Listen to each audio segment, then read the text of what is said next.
What's up, guys? This is Casey from FreshStartFatLoss.com, and today I'm going to show you how you can connect your Garmin device to your Noom app. You'll notice on number 7 there it says Noom pedometer is currently my default pedometer step counter for the app. I'm going to change that to a Garmin device. All you're going to do is hit those 3 bars in the top left corner, and then you're going to scroll down to where it says Settings and click that. Once you've hit Settings, you're going to select Apps and Devices, and you're going to connect additional devices. Once you're in here, you can scroll through the different types of products that are in there, but we're going to use the Garmin for the sake of this video. You're going to hit connect. And then this is where it asks if you want to connect to the Noom coach. So you're going to hit your Garmin account login.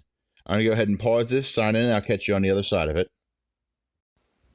Okay, so here we are on the other side. It pretty much says, do you want to connect with the Noom coach? And we're going to hit agree.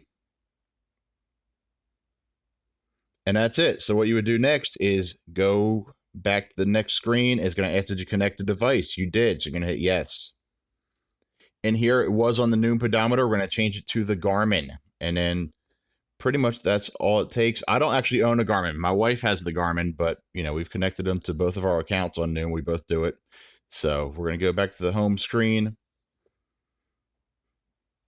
And it will show on number 7 now. It says Garmin is your default step counter. It would synchronize whenever you have your whenever your smartwatch, your Garmin synchronizes to your phone. It will update within the Noom app also. So that's it. I hope you guys learned something, and we'll see you next time. Bye.